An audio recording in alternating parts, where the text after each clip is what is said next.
Si tienen ahí una Biblia, por favor, me gustaría que fueran al capítulo número 1 del cuarto evangelio del Nuevo Testamento. Hay 4 evangelios en el Nuevo Testamento: Mateo, Marcos, Lucas, y vamos a ir al cuarto. Su nombre es Juan, el evangelio de San Juan, al capítulo número 1.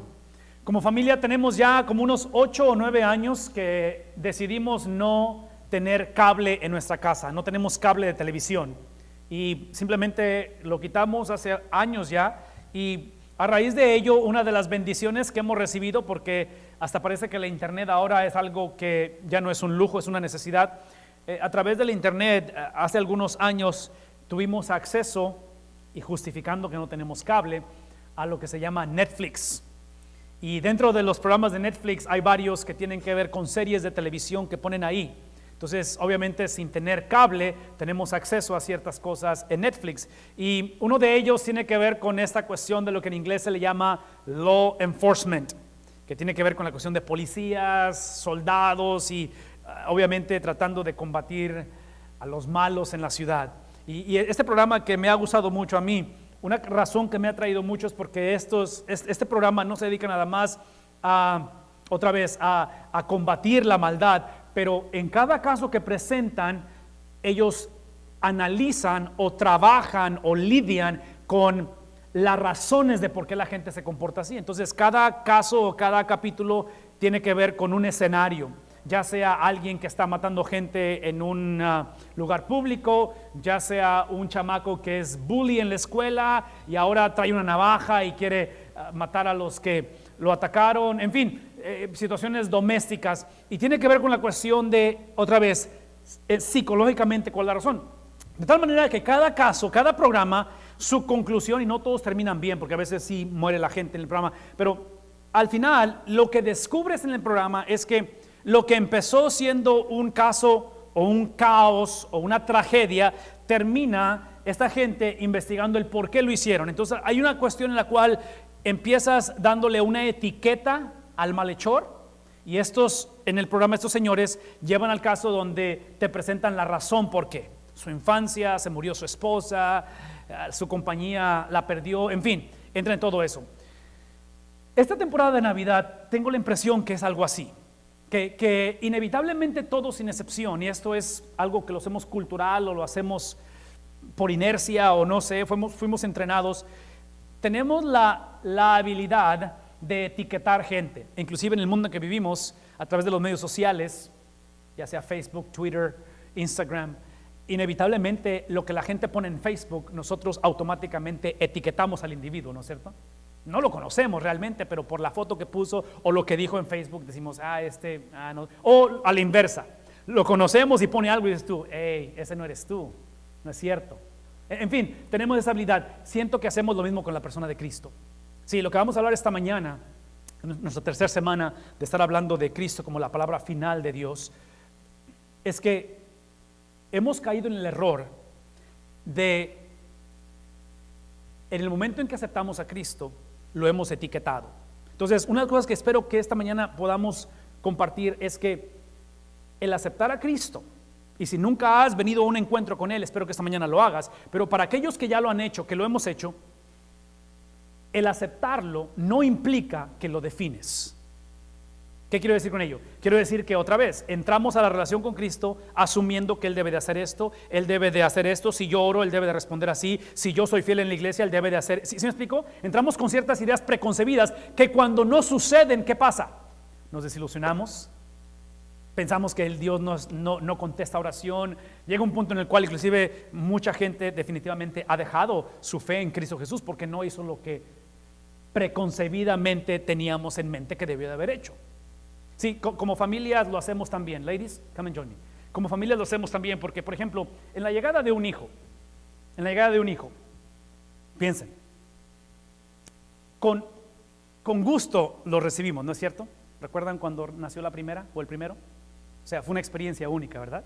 También el segundo, y aquí tengo 2 que son segundas, son middle children, so tengo que ser justo, y también el segundo y el tercero también. Y el cuarto y el quinto, no sé cuántas tengan, pero cada uno obviamente lo recibimos. El recibirlo, hasta cierta manera, es nuestra decisión. Hasta cierta manera, obviamente, el Señor nos lo da y lo recibimos con gusto.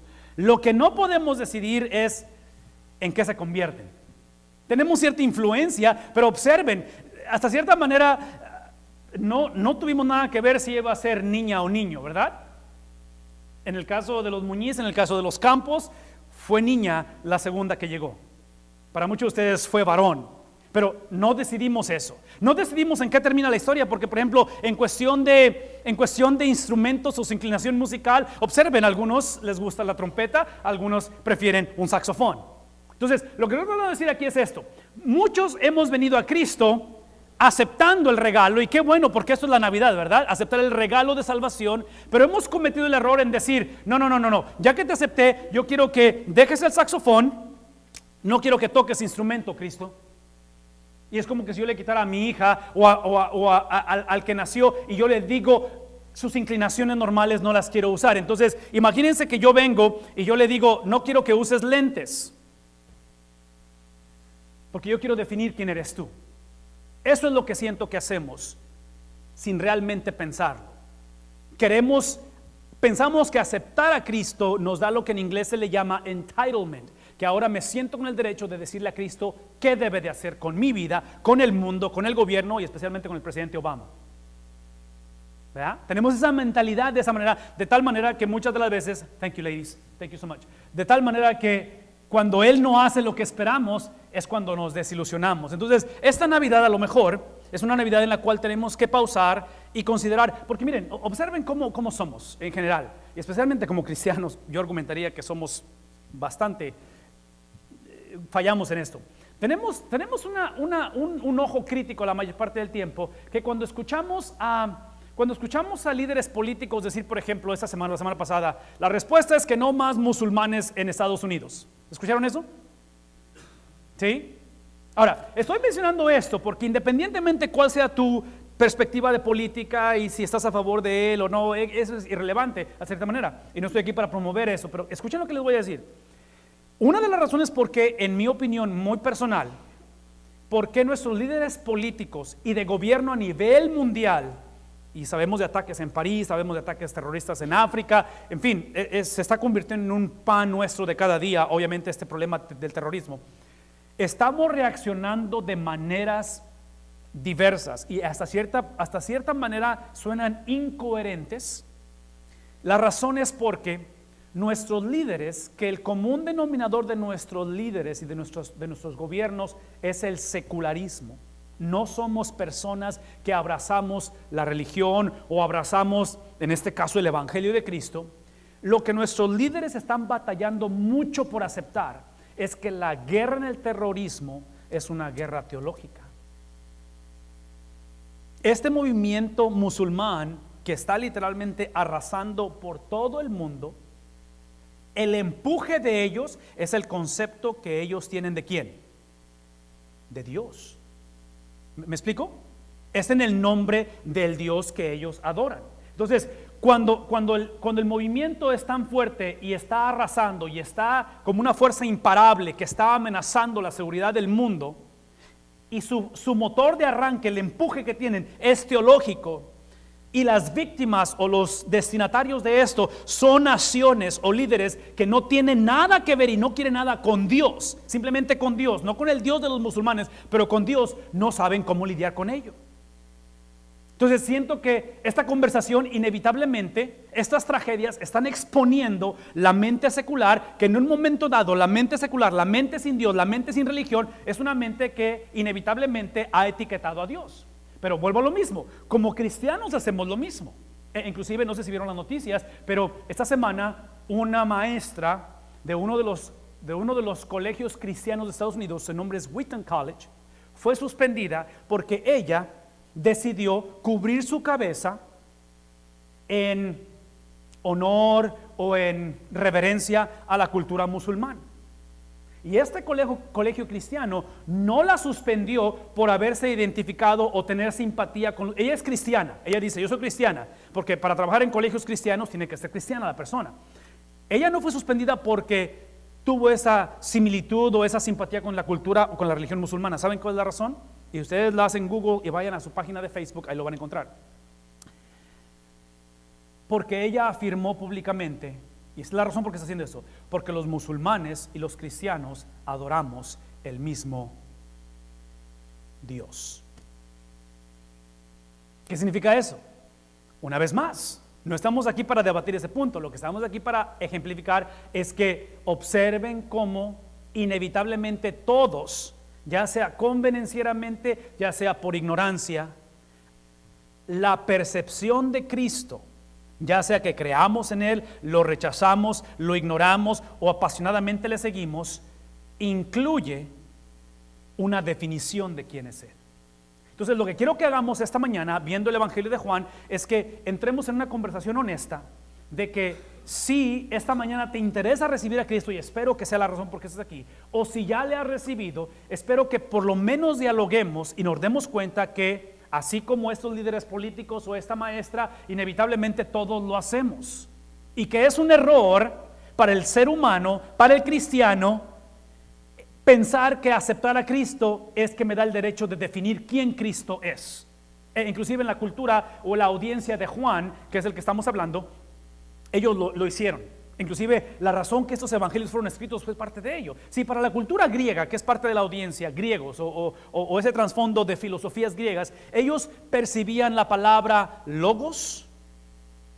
¿Saben de qué estoy hablando? El logos, ¿sí? Esa palabra que se describe como la palabra, ¿sí? La palabra, ellos lo describían como una fuerza impersonal, como el agente que creó todo lo que existe. Ellos pensaban en el logos, los griegos pensaban y tenían ese concepto de que esta es la razón de que el hombre tiene la habilidad de procesar, de entender el concepto de la vida, la sabiduría, es lo que los griegos pensaban. Los hebreos o los judíos, que en este caso es parte de la audiencia de Juan o del Nuevo Testamento, ellos entendían que este logos o esta palabra o este ser que constantemente hablaba Dios era un ser que, como dijimos la semana pasada, a través de los profetas ha hablado, a través de la historia ha hablado, y que Hebreos dice o dijo la semana pasada que hoy nos ha hablado a través de el Hijo.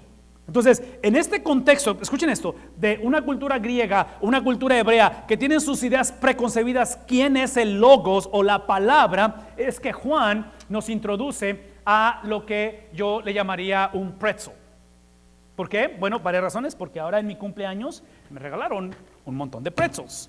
Y aunque yo no como mucho de esto, pero varios que han venido a mi oficina ya le dieron un bajón. Si vienen a mi oficina, yo lo voy a tener ahí. El que guste un pretzel puede venir a agarrar un pretzel. Pero aquí está el punto. Lo que Juan va a hacer es que nos va a introducir quién Cristo es. No nos va a dar la libertad de que definamos quién es Cristo. No nos va a dar la libertad de que escojamos quién es este Cristo. Entonces, lo que quiero, y otra vez, tengo que darles hasta cierta manera mi advertencia. No, voy a agarrar otro porque ese no está muy completo. Este tiene los 3 hoyos más claros. Este también tiene 3 hoyos, pero si se fijan el de abajo parece una boquita. Este sí parece 3 hoyos. Si cuando hablo de un pretzel, lo que quiero que piensen es esto. Esta es una ilustración que nunca va a hacer justicia para explicar la Trinidad, porque la Trinidad es un misterio, pero voy a tratar de hacerlo. Un pretzel es una sola galleta. ¿Es galleta un pretzel? I guess a cookie, right? I don't know. Okay. Digamos que es una galleta. Está salada, pero es galleta. Lo que hace a la galleta o este pretzel un pretzel son los 3 hoyos. ¿Sí? En otras palabras, para que sea un pretzel completo, tienen que ser 3 hoyos. Si quito uno de los hoyos, ahora es un pretzel incompleto. Cuando pensamos en la persona de Cristo, pensamos en que es parte de algo completo, pero a la misma vez, Cristo, como cada uno de estos hoyos, es diferente de los otros. Pero la combinación de los 3 hace al pretzel. ¿Sí me explico? Entonces, el pretzel es todo, pero cada hoyo es diferente. Entonces, cuando pensamos en la persona de Cristo, Juan introduce este concepto diciendo esto. ¿Sí? Muchos de ustedes, dice Juan, muchos de nosotros hemos cometido este error, que de acuerdo a la historia de Navidad, el Dios Trino, Padre, Hijo, Espíritu Santo, se desprendió y desprendió al Hijo, y ese Hijo vino y nació entre nosotros. ¿Sí? Su nombre es Cristo. Entonces, esta Trinidad desprendió al Hijo, y literalmente es un desprendimiento, porque por primera vez en la historia de la humanidad, en la historia de la existencia, por primera vez este ser divino se hizo carne. nunca Dios se había encarnado. ¿Sí me explico? Por primera vez. Pero lo que Juan va a argumentar y va a enseñarnos es que aun cuando el Hijo es el Hijo, y el Hijo no es el Padre, y el Hijo no es el Espíritu Santo, escuchen esto, porque aquí es donde empieza la paradoja, la contradicción, y va a ser un poquito confuso, pero hasta de esta manera no sé cómo explicarlo.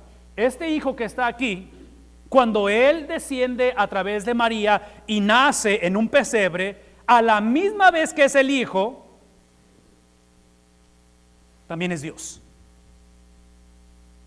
Entonces Cristo no es parte de Dios, o no es un pedazo de Dios. Cristo es, ¿qué cosa? Es Dios completo. Pero a la misma vez que es Dios completo, una vez más, es que cada hoyo es diferente, ¿verdad? Tiene sus personalidades o tiene sus atributos muy personales, muy independientes de ello. Entonces, por eso Juan en el versículo 1 dice: en el principio existía la palabra o el verbo. ¿Qué implica eso? Qué bueno que me preguntaron. Cuando dice que en el principio existía, quiero que piensen en esto. El principio significa que es antes de, porque nosotros como seres humanos solamente podemos comprender, es la única manera en términos cronológicos. Por eso el argumento de cuándo fue creado el mundo, ¿verdad? Es un argumento que hasta la fecha sigue, cuándo, en fin, cuándo nació nuestro hijo, cuándo me casé. Pensamos en cronología, eventos. No podemos pensar afuera del concepto tiempo. Cuando la Biblia dice en el principio, esa palabra principio es la misma palabra que usa Génesis, capítulo 1, versículo 1, que dice en el principio. ¿Qué implica ello? Escúchenme. El principio implica que es antes que las cosas fueran creadas. Y de acuerdo a lo que está diciendo Juan, si Cristo tiene su característica muy individual, pero a la misma vez es Dios mismo, es que este verbo, esta palabra, este Cristo,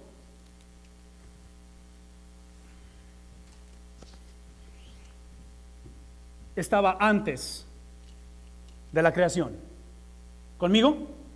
¿Sí? Es lo que está diciendo Juan. De tal manera que ahora este verbo, este Cristo, yo voy a tener que romper otro.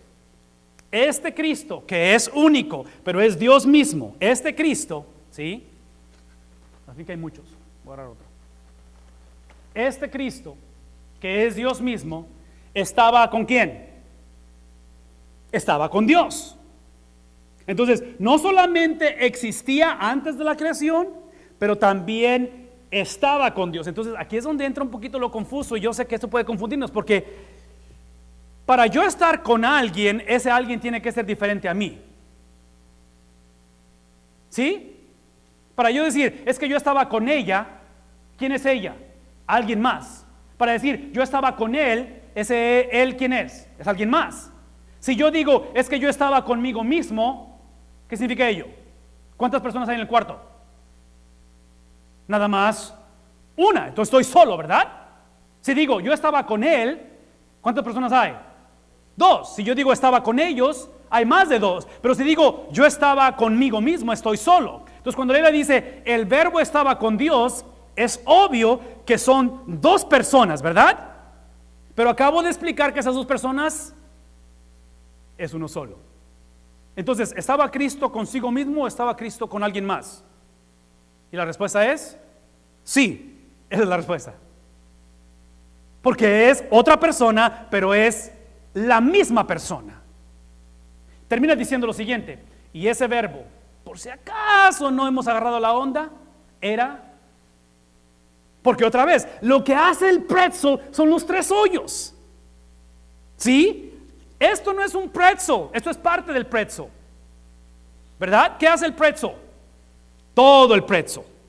Entonces, cuando piensas en Dios, y aquí es lo que quiero que entendamos. Cuando piensas en Dios, la mayoría de nosotros, y sobre todo esta cultura, obviamente su percepción de Dios es reverente, ¿verdad? O sea, esta cultura siempre tenía una reverencia con Dios, era una reverencia para el Dios. Y el entender que ese Dios se hizo carne fue revolucionario, de tal manera que batallaron para procesar esto. Y aquí es donde yo pienso que nuestra cultura es la que tenemos que entender esto. Yo tengo la impresión que nosotros Otra vez, por inercia, por ignorancia, por conveniencia, como le queramos llamar, por religiosidad, como quiera. Lo que hemos hecho es que sí creemos que Él es Dios, el recién nacido es Dios. Pero ¿saben qué es lo que yo pienso que implicamos, sin realmente decirlo? Es que realmente Él no es igual a Dios, porque ¿se han dado cuenta con cuánta irreverencia tratamos a Cristo? ¿Se han dado cuenta cómo las culturas alrededor del mundo, sí, en el caso de los musulmanes, si quieres meterte en problema con un musulmán, afirma que es Dios mismo, ¿verdad?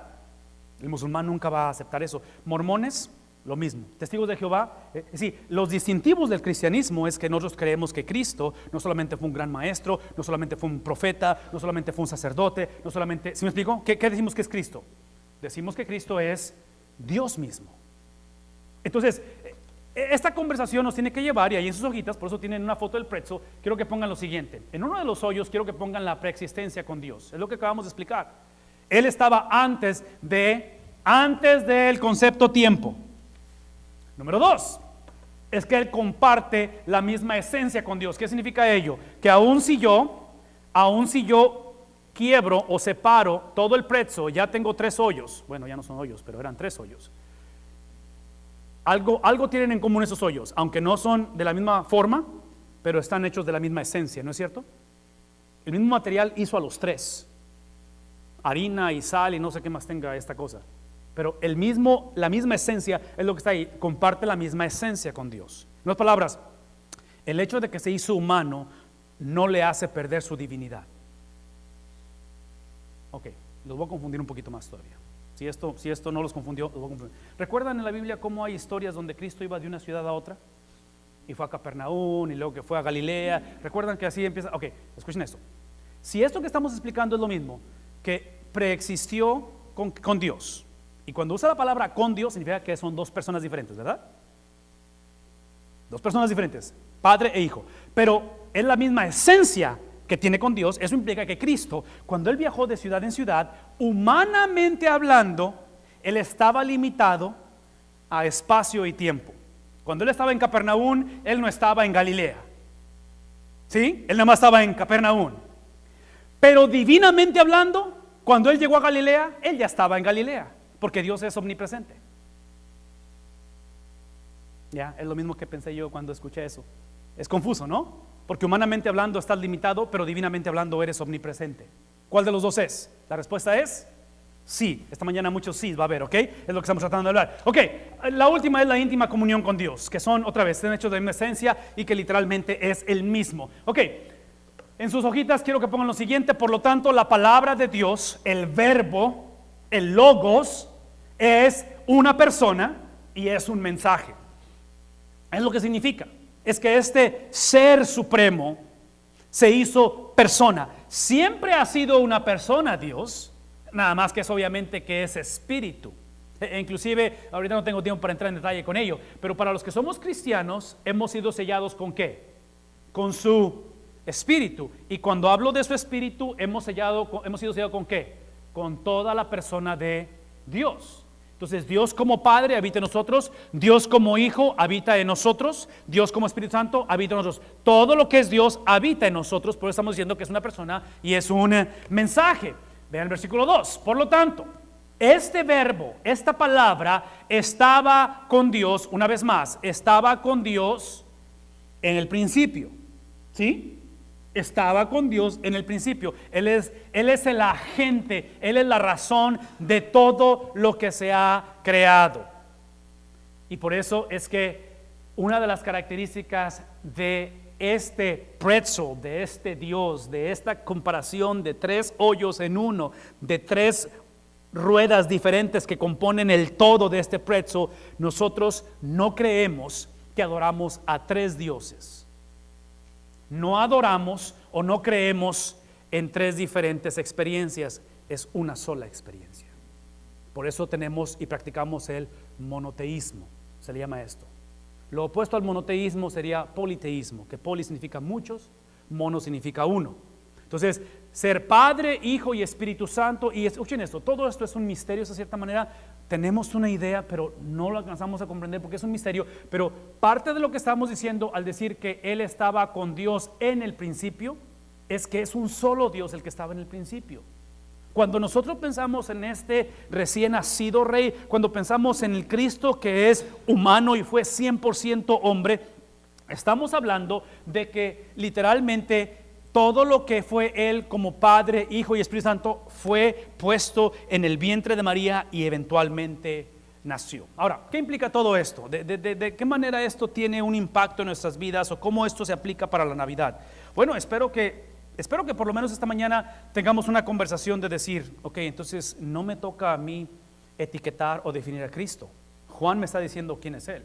Y me está diciendo que Él es la palabra, que Él es el verbo, que Él es literalmente que cuando Él habla las cosas vienen y existen, ¿verdad? Cuando Él habla, lo muerto recobra vida. Cuando Él habla, el enfermo sana. Cuando Él habla, las cosas suceden. Él calma la tormenta en el mar. Él tiene la habilidad de caminar en agua. Cuando Él habla, porque eso observen cómo lo puede decir. Por medio de este logos, de esta palabra, de este verbo, todas las cosas fueron ¿qué? Okay, entonces piensen, porque dice él, sin el verbo, sin este Dios, ¿sí? Nada de lo que es creado llegó a existir. ¿Qué implica ello? Piensen en el término de que les traje a esas dos muchachas hace rato.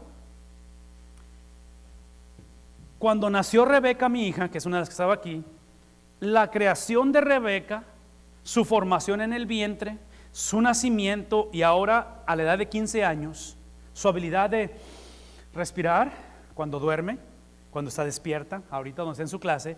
¿Quién creen ustedes que le da esa habilidad de respirar? Es Cristo.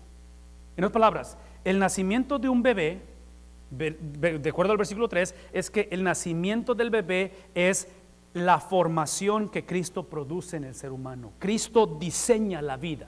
Por eso la vida tiene valor, ¿verdad? Por eso estamos en contra del aborto, por eso estamos en contra de asesinar a alguien, porque el valor es que dice, todo lo creado fue creado ¿por quién? E inclusive, por eso hemos afirmado anteriormente que tal vez podrá haber padres que cometen accidentes, pero no hay personas que son accidentes. ¿Sí ven la diferencia?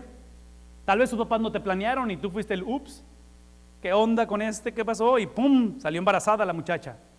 O es el cuarto hijo y tú dices, caray, yo pensé que habíamos acabado. ¿Ok?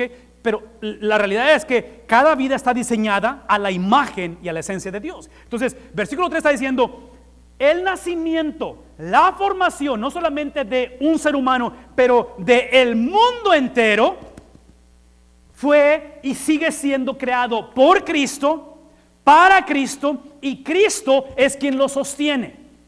En otras palabras, si Cristo deseara terminar la existencia de mi hija físicamente, Cristo lo puede hacer. Puede tomar su espíritu, puede tomar su habilidad de respirar. ¿Sí me explico? Cristo es el que sostiene todo ello. Eso lo vimos la semana pasada con Hebreos. Pero observen el versículo 4. En este Cristo no solamente está la habilidad de crear, no solamente está la habilidad de reproducir, no está solamente la habilidad de darnos un hermoso mundo para que lo disfrutemos, para que lo administremos, pero dice Juan, en Él está también la habilidad de que un ser creado pueda pasar de existir a vivir. Y esto, cuando dice la palabra vida, está hablando de vida eterna. Está hablando de que ahora esta vida eterna era la luz de la humanidad. Por favor, escúchenme. Como padres hemos tenido el privilegio de ver el nacimiento de 3 hijos. Y creemos, de acuerdo a lo que dice la Biblia, que estos 3 hijos el Señor los creó. Sí, Arely y yo ayudamos un poquito en la formación de ellos. Pero aún con nuestra intervención humanamente hablando, al final, ¿quién los creó? ¿Quién fue? Hay problemas de esterilidad todo el tiempo, ¿verdad? Hay gente que no puede tener hijos. Entonces, Dios los formó. Versículo 3. La salvación de mis hijos también depende del que los creó. El versículo 4 es que ahora en la creación de Dios también el mismo Dios o el mismo Cristo que creó a mis hijos es el mismo Cristo que es la vida eterna.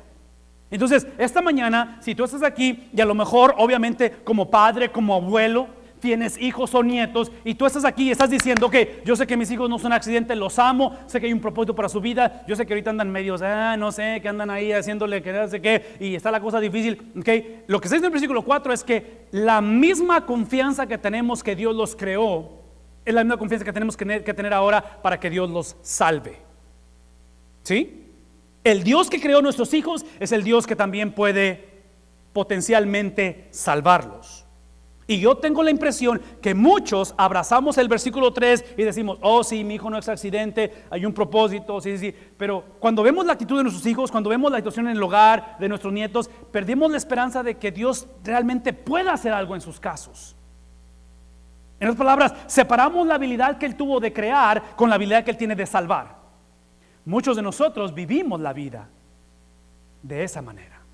Y decimos, sí, Dios tiene la habilidad de salvarme del pecado, del infierno, pero ahorita que estoy pasando por estas pruebas, por esta situación, Él no tiene la habilidad. En otras palabras, como cristianos caemos en el error de simplemente existir. El seguir a Cristo simplemente es una experiencia como celebrar el 4 de julio, pagamos las taxas, vamos a trabajar y luego vamos a la iglesia.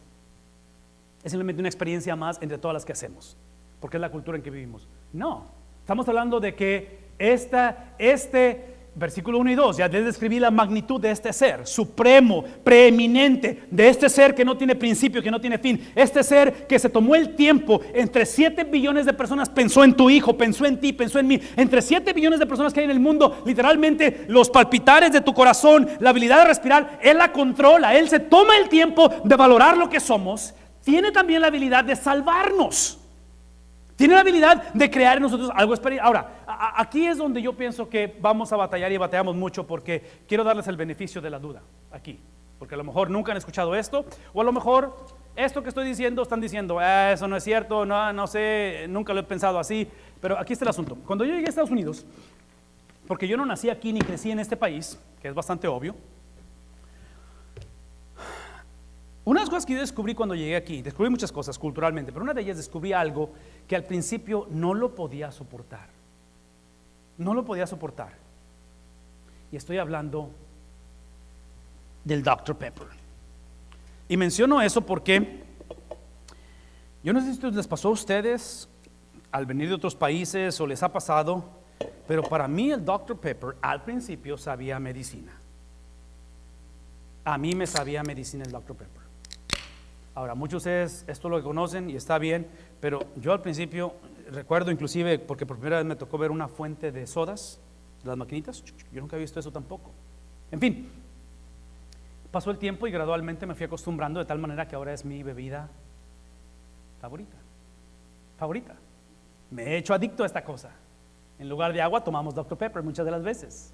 En fin, es algo que al principio rechazaba, pero después me di cuenta que era algo placentero y que puedo disfrutar. Inclusive hace algunos años fuimos a un museo en Atlanta, Georgia, y es el Museo de la Coca-Cola. Y fuimos a ver, y es una cosa muy impresionante lo que hace. Obviamente es una compañía multimillonaria y global, pero en la última fase, porque te llevan por todo el museo y te están dando un tour ahí, te van explicando todo. En la última fase llegas a un lugar donde están esas columnas, y en cada columna está literalmente alrededor de la columna hay puras fuentes de soda, de muchas. Y cada columna, no alcanzan a verlo donde está ahí, pero cada columna tiene el nombre de un continente, porque es global esa compañía. Pero lo interesante es que cada columna te ofrece los sabores y las marcas de coca dentro de la marca de la Coca-Cola que produce. Fanta, y ahí empieza todo ese rollo. De tal manera que cuando tú llegas ahí te vuelves loco porque quieres experimentar todo. Algunas cosas saben feas. Cuando tomas los refrescos de otros países dices tú, ¿qué es esto? O sea, ves ahí y dices tú, no sabes ni qué es eso. Eso es lo que quiero que entiendan, por favor. Si tú has probado o si tú has conocido el deleite de conocer de Cristo, tal vez el reto de por qué esta mañana reconoces el versículo 3 y aceptas que Él es el creador de las cosas, que Él es el que ha creado el mundo. Versículo 3. Pero a lo mejor el versículo 4 para ti es difícil, porque en medio de todas las opciones que tienes, este es tu mundo ahorita. Emocionalmente a lo mejor está así tu mundo, sentimentalmente a lo mejor estás así y tienes un montón de miedos.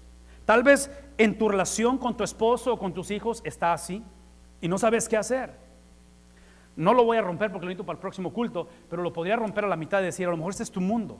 Tu mundo por la infancia, por lo que tuviste cuando eras una niña y lo que te pasó, lo partió a la mitad.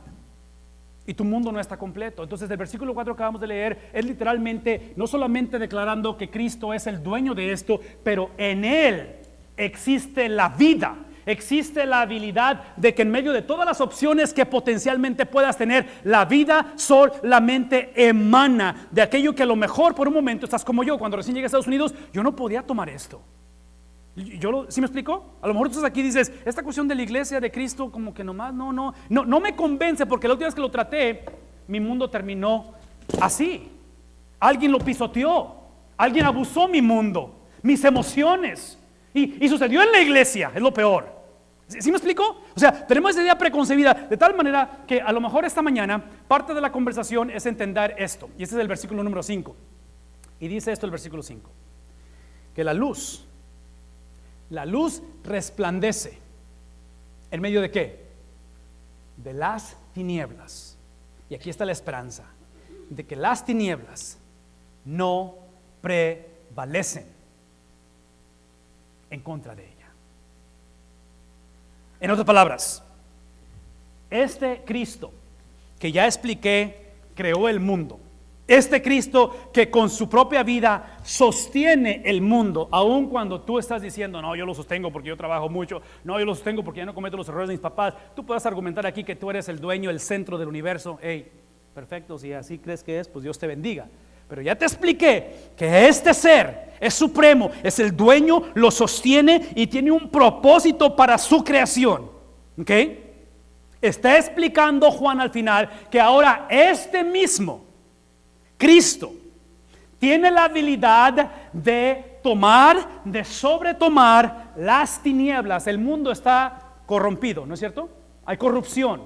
El mundo está de cabeza. Cristo tiene la habilidad de ponerlo en el orden que Él desea y dice que estas tinieblas no prevalecen contra ello. Esta mañana tal vez la invitación va a ser bien sencilla, porque una de las cosas que tú y yo necesitamos entender, que cuando se trata de la persona de Dios, y muchos de nosotros ya tomamos la decisión de aceptar a uno de los círculos, su nombre es Cristo. Pero cuando tú tomaste a Cristo y lo hiciste tuyo, no lo voy a hacer porque si no, no voy a poder terminar de predicar. Pero no te comiste nada más un círculo. ¿Qué te comiste?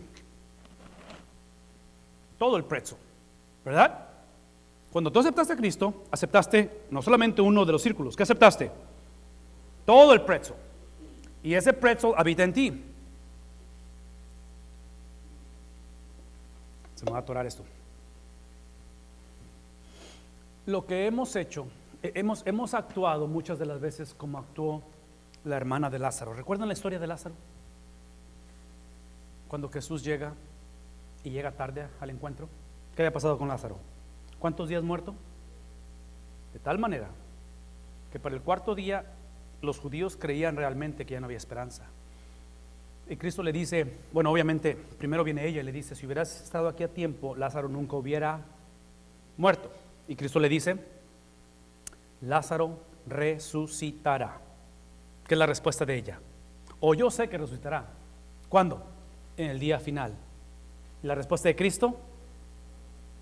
Yo soy la resurrección y la vida. Escuchen lo que les voy a decir. Personas que les gusta tomar a uno nada más y se olvidan de los otros dos, y convenencieramente celebramos la Navidad porque es una temporada especial, porque obviamente no quiero ir al infierno. Son personas que reaccionan como esta mujer, que ven la resurrección como un evento en lugar de verlo como una persona. Son personas que literalmente otra vez etiquetan, no niegan lo que Cristo dice, simplemente que lo redefinen ellos. Le dan su propia definición. Sí, Cristo está diciendo, hey, yo sé que no llegué a tiempo y está muerto, pero cuando yo llego algo sucede. ¿Qué sucede cuando Cristo llega? En vano se reventaron y se tomaron el café en el funeral, pero aquí no hay funeral. Cuando Cristo llega, Cristo no predica en funerales, Cristo levanta a los muertos. Porque Cristo no es un evento. Sí, muchos hemos pensado que Navidad es un evento, es el 25 de diciembre, la Navidad, algo muy bonito, y pensamos entonces, y ¿saben qué? Es bueno celebrarlo, pero al final del asunto la pregunta es, ¿conoces a la persona de Cristo? ¿Será posible que esta mañana la razón que no quieres conocerlo es porque no te atrae la idea de que sea completa la experiencia? Quieres nada más parte de ello, quieres nada más que te salve, no que te controle, te domine, sea soberano sobre tu vida. ¿Dónde estamos en esa experiencia? ¿Qué mensaje estamos comunicando esta mañana conforme celebramos el nacimiento del recién nacido Dios?